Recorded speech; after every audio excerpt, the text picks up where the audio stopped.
I don't even need to take any more notes because this lady is not telling the truth. She's perjuring herself on the stand. They got the location wrong. They got who was there wrong. They got how he lifted her over the balcony wrong. They got whether Cassie saw it or not wrong. Now, Jay, I've been seeing you down here in the overflow on the 24th floor. What was your feeling about Puffy 5 months ago versus how you feel about Puffy today? Well, 5 months ago, when I heard about the RICO, I was like, okay, this is serious. The S trafficking and the transporting for the P word, y'all know what I mean? That stuff, I kind of was like, hey, you know what? Maybe this is going on. You're hearing a lot of stuff on the internet. You're hearing a lot of stuff on television and on social media about these freak-off parties with a bunch of celebrities and maybe people are underage. And then you got the attorney, Busby, that was, had 100 cases and that kind of boosted everything. So you have a real different perspective before you get into the courtroom and see what the evidence that is presented is, which is totally different than what we saw then. So right now I feel a lot different in the sense that I'm actually feeling fooled. And I'm feeling like people, I feel fooled, and I feel like people... Fooled by who, Jay? Fooled by the media, by the mainstream media that try to plant things in our head.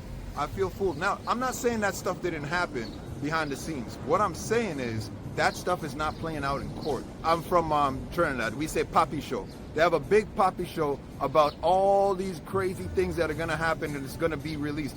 Do you know that not one of those S tapes that are playing in the court in the last few weeks, including today, are from Puffy's devices, from his home, from nothing like that? They're all from Cassie. This is all different. This is all different than what we were sold to by the mainstream media. And this is how they twist our minds all the time. And I feel stupid. I feel stupid for kind of going that way a little bit. You know, the algorithm will do that to you. Jay, what about Brianna Bogelin in the 17th floor balcony incident? Well, that incident, either it didn't happen or was fabricated. They got the location wrong. They got who was there wrong. They got how he lifted her over the balcony wrong. They got whether Cassie saw it or not wrong. If you go back and look at the transcripts, Cassie actually said originally that she saw it.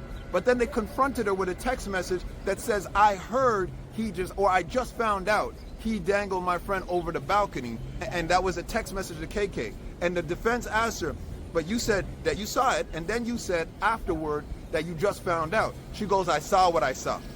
All right. Now, wasn't that event supposed to have happened in L.A.?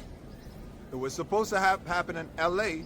when, meanwhile, not only was Puff not in L.A., Cassie wasn't in L.A. either.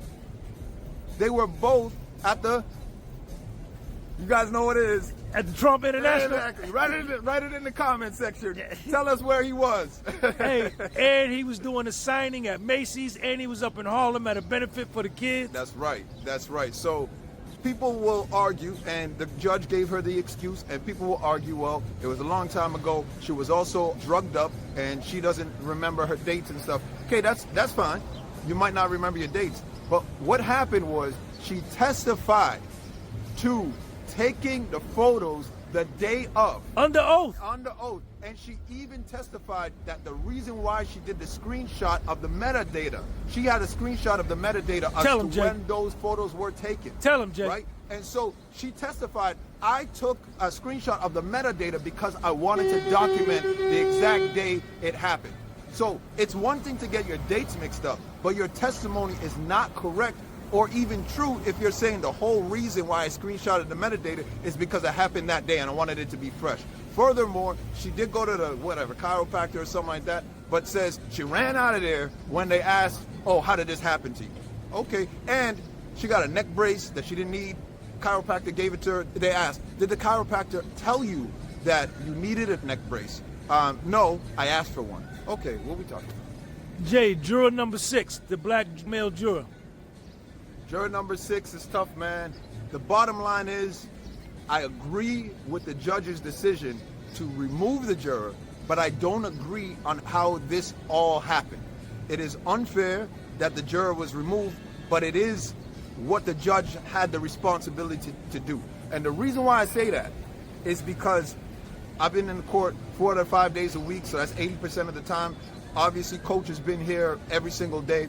And what we are hearing as rumors is that as soon as Mia started getting up there and lying on the stand, juror number 6 closed up his book and just sat back in his chair. So I don't even need to take any more notes because this lady is not telling the truth. She's perjuring herself on the stand and she's not telling the truth. So what happened is, obviously the prosecution has people looking at the jurors and taking notes of the reactions and the facial expressions and the body language of all the jurors. So this is the rumor. It's not confirmed, but this also makes sense. Where there's smoke, there's fire, right? So they say that immediately they launch an investigation into this juror. And that investigation that they launch, they find out your license plate, what car is registered to you, all that kind of stuff. And if any of y'all know anything about New York, if you're coming from Jersey to New York and you're driving, your license plate gets taken a photo of, and you also have to pay a toll to come into the city. And your license plate, you're gonna get a photo taken when you leave.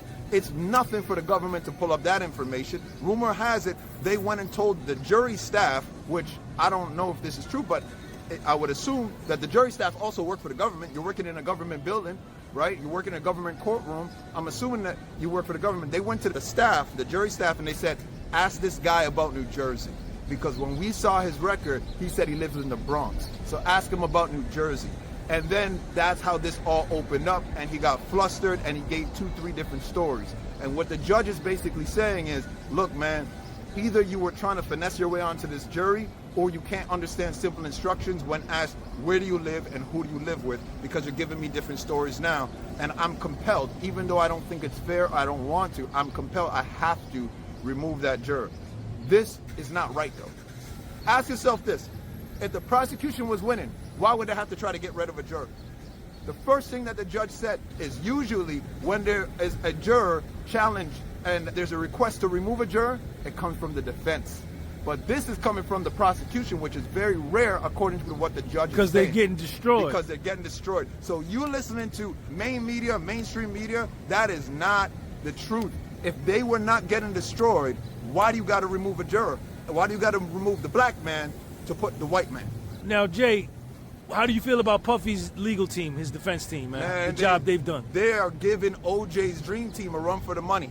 Right? To me, this is a new improved dream team. These are not rookie lawyers. These guys have impeccable track records. And Agnifilio has been Puff's lawyer for God knows how long, for years. So go and look up those lawyers. You will be so impressed, even if you can't be in the courtroom or you're not hearing how they're answering the questions, stuff like that. Just look up their resume. I saw Donaldson in court today. I talked to him. I told him, hey, I looked up your resume because on my YouTube channel, my chat was questioning the effectiveness of these lawyers and why they didn't cross-examine Cassie's mother. And I had to show them Donaldson, highly decorated. Westmoreland, highly decorated. I saw Westmoreland in the cafeteria today. I told her me and my team were having an argument as to whether or not Annalise Keating's character was made after her, was made off of her. It was a joke, but it still tells you how great this legal team is doing. Jay, who's dominating the courtroom, the federal prosecutors or Puffy's legal team?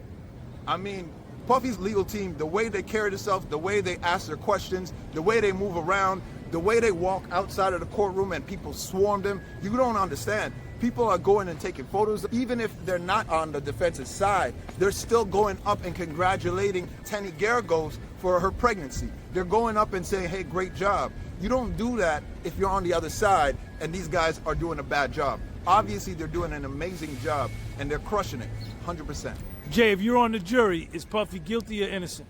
He's not guilty of anything he's been charged for if I'm on the jury beyond a reasonable doubt.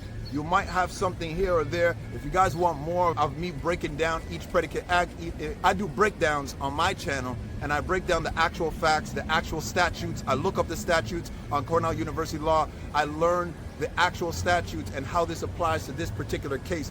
In the media, they just blur out stuff like bribery. There's no bribery here. Extortion. There's no extortion here. Kidnapping. If you believe he kidnapped Capricorn Clark, you have to believe she was kidnapped without a gun pointed to her, without any physical force or anything like that, with her being left in the car with open doors, and she's alone in the car with her phone and the doors are unlocked. You got to believe that. Hey Jay, man, we appreciate you, man. Give him that YouTube channel one more time. Hey. And that link is gonna be underneath this video, y'all. Y'all go follow my man. Yeah, y'all got it. Conversations with Jay, Khanversations, Versations, Versations with Jay.